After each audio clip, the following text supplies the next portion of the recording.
G'day legends, welcome back to another midweek episode. This week we're going to be talking about the dreaded 12 volt system in your car caravan or whatever you're using it for. So we're going to be running through what gear we use, how we're liking it, and any advice we'd give you guys, and some of the stuff we'd do differently next time. I'm Keelan and this is Sarah. We have been fishing, surfing, full driving our way around Australia for the past year now. Meet Percy and Keith Urban, our trusty steeds. Subscribe to join our adventure. We are living on the road full time, pretty steep learning curve, so we have learnt mistakes, very simple mistakes, and they can be very expensive. One being the poor man always pays twice, and cliches like that definitely do come true. We'll explain why that is and what we do differently. So to start it all off, we'll start at the engine of this whole setup is these iTechWorld 120X lithium batteries. So these things, like you probably assume, are 120 amp hour lithium batteries. We've got 4 of them right here. The reason we've gone with these batteries is because we've been running them in our old setup as well as this new setup. We've tested them and we've proven them. So one thing about selecting gear, you have to rely on it. You're out deep in the bush, no one's going to save you out there. So the gear that you select is crucial.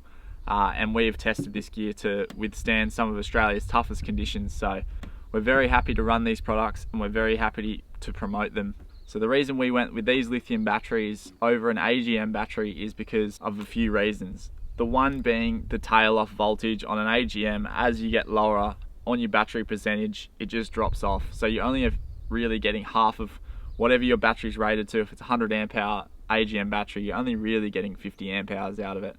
So the beauty about lithium, especially these batteries, we're getting up to 85 to 90% out of our batteries, which is massive. Not only that, weight for us is a massive premium. Everyone knows that we have a Prado. Everyone knows that Prados are only little 4-cylinder engines and they don't have the biggest towing capability. Currently we are 2.5 ton towing. That's all we can tow, and the van's ATM is 2.7 ton. However, we can't have 2.7 ton in it. We can only have 2.5 ton to meet that requirement. So straight off the bat, you can see there that weight saving is crucial for us. We really have to think about our mods and what we take on the trip. So these batteries here weigh 11.8 kilos. So the equivalent size 120 amp hour AGM battery weigh in at about 40 kilos, which is huge. So you could imagine the weight saving over 4 of these is quite staggering. And yeah, we're getting twice as much out of them as well. We are running an iTechWorld 3000 watt inverter. The reason we went a 3000 watt inverter is because we like to run the aircon off it, the aircon off grid, and we also have other 240 volt appliances. Not to mention all our camera gear charging is all 240 volt, and a lot of the time our inverter stays on constantly. We never turn it off. But the reason we also went such a big battery system is because we now have the peace of mind not to have to worry about running out of power. So the last few days we parked up here at Robe. It's been very cloudy. Even on a day like today, we're still getting enough charge to charge these batteries, even charging all our equipment and the inverter running flat tack. To the next part of the system is our DC to DC charger. So we're running an Enerdrive 40 amp system. We're regulating the alternator charge from Percy the Prado, as well as the solar on the roof. This charger has been really good for us, and we have no negatives or anything to say about it. It's a good charger. We are getting 50 amps from the alternator. We used really high gauge cable to combat against volt drop. I won't get too much into it, but volts are not 240 volts. The lower voltage, that's where it really occurs, and it can really hurt you. So for us, the alternator run is from obviously the bonnet all the way to here on the van. We wanted that run of cable to be the biggest gauge we can to combat against this. So we're getting absolutely pretty much 0 volt drop because we've gone 35mm cable, which we've worked with Urban, and that is now standard on drawbars of Urban caravans, which is perfect. So the next thing I'll talk about is how much solar we run. So for us personally, we think that solar, you can never have enough of it. So obviously you are limited with space, real estate, either on your caravan, on your canopy, on your full drive, wherever it is. You can only have as much solar as you can physically put on that roof. What we've done is we've plumbed in an external solar port, which is pretty much in parallel with the main solar. We can now bump our solar wattage up to over 1,000 watts. So that's over a kilowatt system on this caravan, which is really good. In full sun, we're seeing current coming in at around 43 amps, which is pretty good as well. There's a few things we would change next time, but we won't get into that too much. The reason we can fit 840 watts of solar on this caravan, it's a 16 foot, is because the aircon is under the bed. So we freed up that real estate on top of the roof, and we've got an extra solar panel on there, which is amazing. This system we're running is, we've worked with Urban, it's their X-Grid system, and the only difference being is we're running our own batteries. Urban run a slightly different battery. Another thing I'll say about the batteries is the max continuous discharge rate allows us to run things like air cons, air fryers, all sorts of good stuff. So if you are looking at upgrading your batteries, definitely have a look at this stat. It can limit you and what you can actually run. Massive trend that's happening at the moment is people are putting obnoxiously big battery banks in their caravans, cars and stuff. They just simply don't have the charging capabilities to replenish that charge.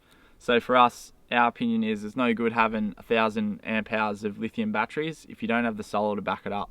I won't go into it too much, but I've created a logic in my head. It's called battery to solar ratio.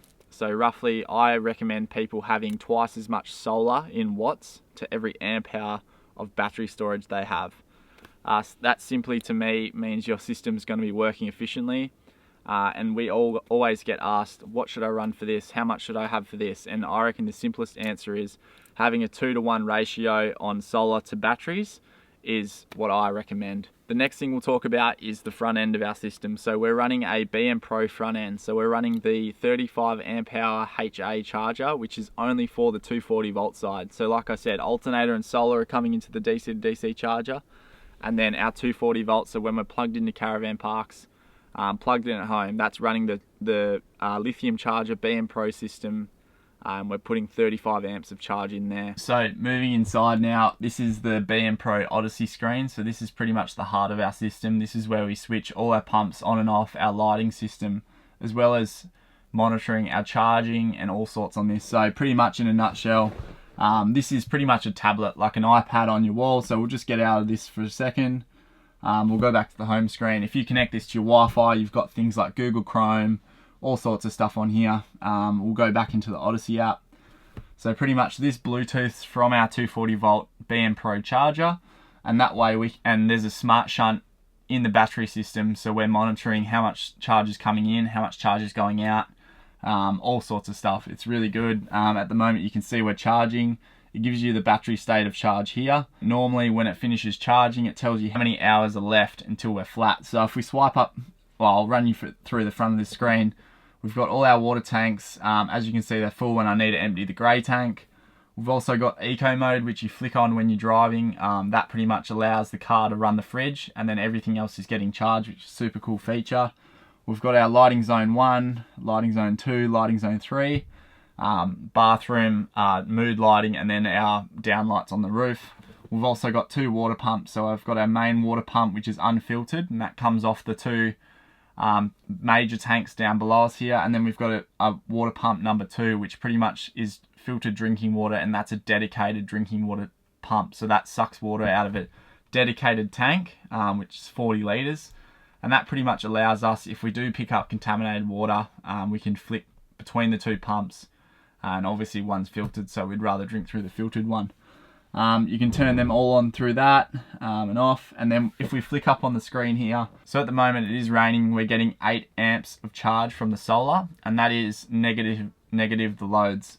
So as you can see here, there's 0 amps going out in the loads. That is the result. It is still charging, so we're probably getting around 12 amps. As you can see, we're sitting on 13.1 volts, and yeah, it's pretty simple, but it's really effective, and I like having the graphics on the front end, because if you wake up and you see these little orange bars down really low, you can tell you're really low.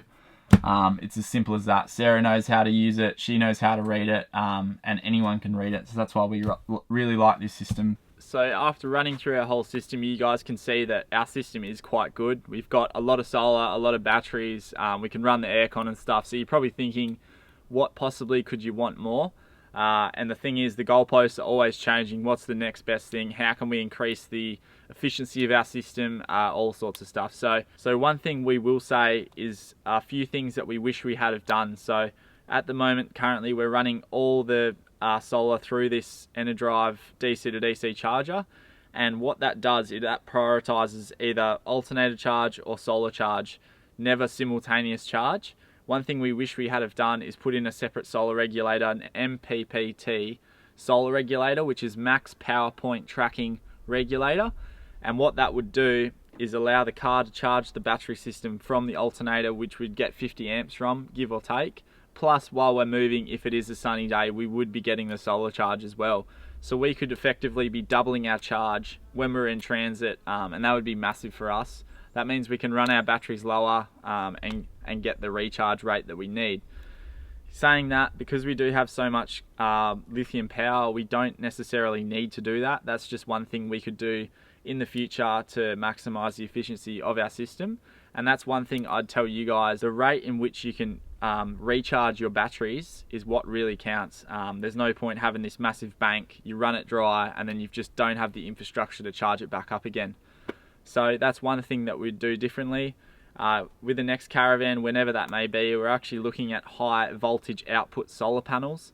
So I won't get into that too much, but there's some things that I would suggest you guys were doing some research on. Another thing I'll say is, if you're trying to design your system, there's a few questions you have to ask yourself. How often am I going to be using the system? What am I going to be running off the system? What am I going to be running off the system in a year's time, or when we start our trip around Australia? What's the dream? What's your actual ambitions with this system? Because if it is running 240 volt appliances, you need to go lithium. There's no point running AGM and inverters. It just doesn't go that well. They're not very efficient. So if you're running 240 volts through an inverter, you definitely need to go lithium. That's one thing I'll suggest. Like I've touched on earlier, get your battery to solar ratio correct. No point having all this bank if you don't have enough solar to replenish that charge. Another thing I'll mention, and it is a bit of a cliche, and I touched on it earlier, that poor man always pays twice. So when you're running your cable from your alternator to your drawbar, or your solar to your regulator, use as big a cable as you can, because the second you realize you're getting really high volt drop, it's too late. You've got to rip that cable out and start again. So go as big as you can the first time, and you'll reap the benefits of that and have a really efficient system. Like I said, guys, planning and designing your 12 volt system around your needs and wants is an expensive process, and having that foresight, working out what you'll want out of your system and really having a good think about it can save you a lot of time and money from doing it twice. Let us know in the comments below what you guys would love your perfect system, say like 200 amp hours of lithium and 500 watts of solar. I love to hear what your thoughts are. Let us know your opinion on this matter. I hope you guys got something out of this, whether it just be a little bit of advice for us, what we would do differently, learnt a thing or two about something. If you did, make sure you hit the like button down below, and also hit that subscribe button. Thanks heaps for watching, legends, and go watch this video about what has gone wrong with the caravan behind us here, what's broken, and how we're going to go about fixing it. So